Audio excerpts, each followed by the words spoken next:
വെണ്ടയ്ക്ക മുഴുവൻ മൂത്തതാ. ഒരു സാധനം നല്ലതില്ല. ഒക്കെ നല്ലതാണേ. അതെ അതെ.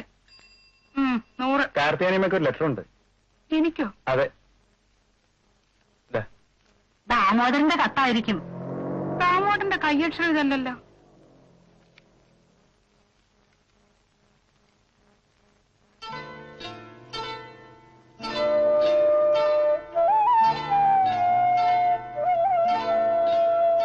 ഈശ്വര, എന്താ ചേച്ചി? ആങ്ങളയ്ക്ക് വല്ല സൂക്കേടും പിടിച്ചോ? ഞാനും കുട്ടികളും ഇനി എങ്ങോട്ട് പോകും? ഉടമസ്ഥനും കുടുംബവും താമസത്തിന് വരുന്നു, വീട് ഒഴിഞ്ഞു കൊടുക്കണം.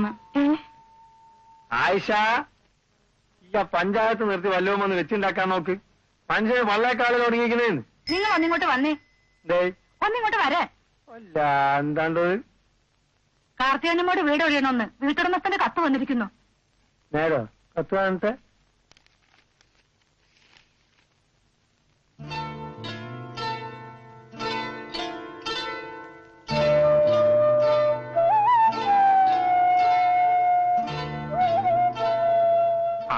നീല വന്നോ? നീ മോളെന്നൊന്ന് പറഞ്ഞ് മനസ്സിലായിക്കോടി. ഞാൻ തോറ്റ്. എന്താമ്മേ?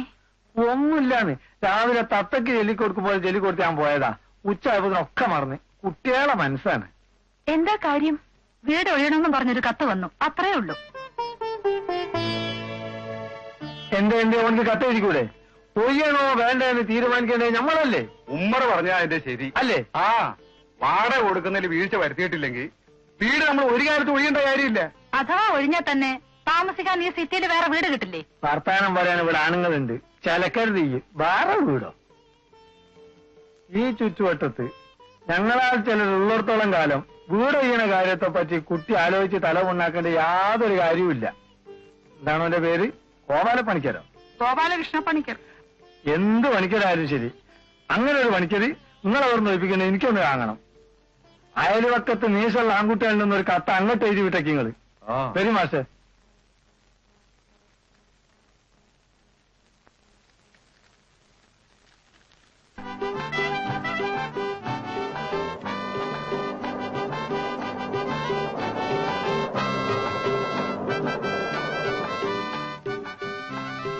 ലേറ്റാവോ സാർ? ഒരു മിനിറ്റ്.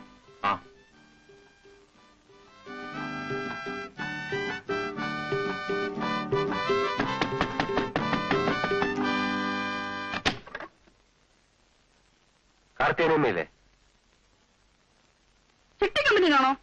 ഒരു ചിട്ടി കമ്പനി തുടങ്ങിയാലോ എന്ന് ആലോചനയുണ്ട്. ഇപ്പൊ ഞാൻ വീട്ടിൽ നിന്ന് വരാം. കാർത്തിയാനിയമ്മയില്ലേ? എനിക്ക് ആളെ മനസ്സിലായല്ലോ. ഈ കാർത്തിയാനിയമ്മയുടെ മോനാണോ? അത് നിങ്ങൾ ഇറങ്ങൂടാ. അമ്മ വിളിയടാ. ചൂടാവാതെ.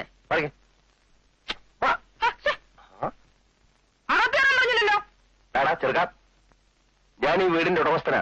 നീ ഒന്ന് ഹൗസ് ഓണർ ഗോപാലകൃഷ്ണ പണിക്കർ വന്നിട്ടുണ്ടെന്ന് പറ. ഓ ഓ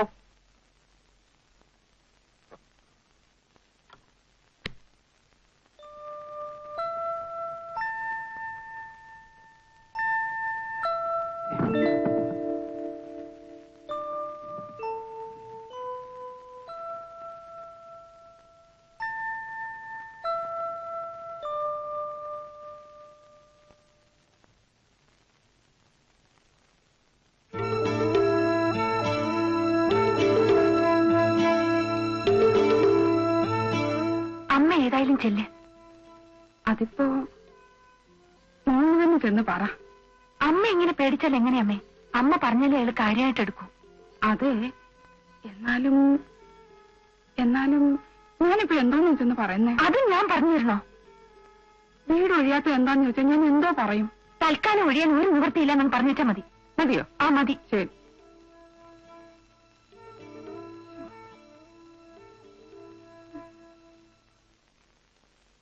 അല്ലെങ്കിൽ എന്റെ മക്കള് തന്നെയെന്ന് പറ. ഗുരുവായൂരപ്പാ.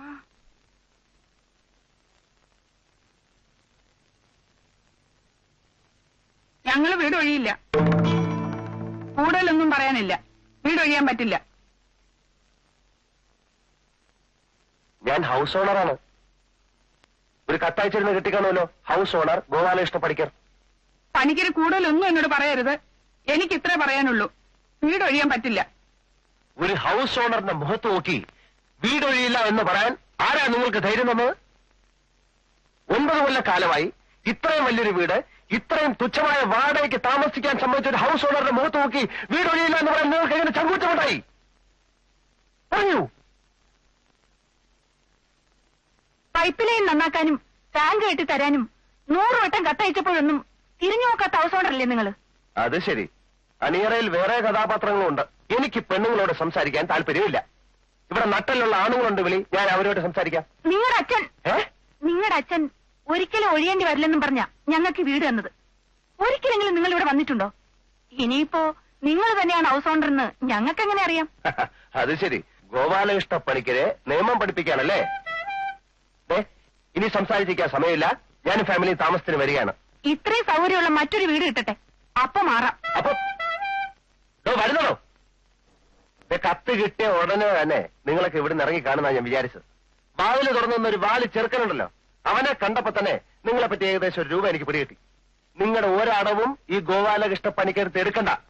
മര്യാദയെങ്കിൽ പണിക്കൊരു മര്യാദ, പെശക പണിക്കൊരു മഹാപെശക. ചുമ്മാതല്ലോ, മാസാമാസം വാടക കൊടുത്തിട്ടാ ഞങ്ങൾ ഇവിടെ താമസിക്കുന്നത്. എടാ വാടക, നിങ്ങളുടെ 1 മാസത്തെ വാടക ഞങ്ങളുടെ വീട്ടിൽ ഒരു നേരത്തെ മീൻ വാങ്ങിക്കാൻ തികയത്തില്ല. വാടക വേഷം കെട്ട് എന്റെ അടുത്ത് കാണിക്കരുത്. സമയത്ത് ഇറങ്ങിയില്ലെങ്കിൽ ഞാൻ എല്ലാത്തിനും പിടിച്ചിറക്കി ഗേറ്റ് പൊട്ടും. ആരാപ്പോ ഗേറ്റ് എടുക്കണേ? നിങ്ങളാണ് പുറത്ത് നല്ലോച്ചും കൊണ്ട് ഓട്ടോറിക്ഷയിൽ വന്നേ? ഇന്നോ അതോ നാളെ ഇപ്പൊ പറയണം. നമ്മൾ ഹൗസ് ഓണറാന്ന് തോന്നുന്നുണ്ട്. എന്താ നിങ്ങളുടെ പേര്? കൃഷ്ണൻകുട്ടി പണിക്കരോ? അല്ല, ഗോപാലകൃഷ്ണ പണിക്കർ. പണിക്കരെ, വാടക കൂട്ടി കിട്ടാനുള്ള അടവാണല്ലത്. ആണുങ്ങളില്ലാത്ത വീട്ടിൽ വന്ന് വരട്ടുക. താൻ ആരാടോ? ഇതെന്റെ വീടാ. അതെ, ഞങ്ങളൊക്കെ കൂടി ഒരു തീരുമാനം എടുത്തിരിക്കുക. കാർത്തിയാനിയമ്മയും മക്കളും ഇവിടെ തന്നെ താമസിക്കും. എന്റെ വീട്ടിലൊരു തീരുമാനം എടുക്കാനും ഞാൻ നിങ്ങളെ ഏൽപ്പിച്ചിട്ടില്ല. 9 കൊല്ലായിട്ട്. എത്ര കൊല്ലാലും ശരി, ഞാൻ ഇവരെ ഇവിടെ നടക്കും. ഭീഷണിപ്പെടുത്തി എടുക്കാൻ ശ്രമിച്ചാൽ പണിക്കര് വീട് അറിയും. താൻ എന്നെ എന്തോ ചെയ്യും? വിഴുങ്ങോ? Building lease and rent control ആക്ടിനെ പറ്റി തനിക്ക് വല്ല പിടിയുണ്ടോ? ഒരു സൂട്ട് അങ്ങോട്ട് ഫയൽ ചെയ്താലേ പോലീസും നടക്കും. സെക്ഷൻ 11 3ാമത്തെ ഉപവകുപ്പ് പ്രകാരം ഹൗസ് ഓണർക്ക് താമസിക്കാനാണെങ്കിൽ വാടകക്കാരൻ എത്രയും പെട്ടെന്ന് ഒഴിയണം. എന്നാലും നിയമം പഠിപ്പിക്കണ്ട. ഇനി നിങ്ങൾ കോടതി പറയായിരിക്കും ഞങ്ങൾ 9 വർഷമായിട്ട് താമസിക്കുകയാണല്ലോ, അതുകൊണ്ട് കുടികിടപ്പ് അവകാശം വേണമെന്ന്. ഒരു കാര്യമില്ല. ലാൻഡ് ട്രിബ്യൂണലിൽ കൊണ്ടുപോയി കേസ് നീട്ടാൻ നിങ്ങൾ വ്യാമോഹിക്കുകയും വേണ്ട. കെട്ടിടത്തിന്റെ മതിപ്പ് വില 750 രൂപയെ കൂടുതലാണെങ്കിൽ തുക്കടി സാഹിബ് വിചാരിച്ചാൽ പോലും കുടികിടപ്പ് അവകാശം കിട്ടില്ല. അതുകൊണ്ട് ആരും കേസിനും വയ്യാവേലിക്കും പോയിട്ടൊരു കാര്യമില്ല. ആളൊരു വരെ വടിയാക്കരുത്. കുറെ നേരമായി ഇവിടെ നിൽക്കാൻ തുടങ്ങിയിട്ട്. ഇതോടോ അത്ര ദീർഘമായി താനോ പോടോ. ഇവിടെ മനുഷ്യര് ഭ്രാന്ത് പിടിച്ചിരിക്കുക.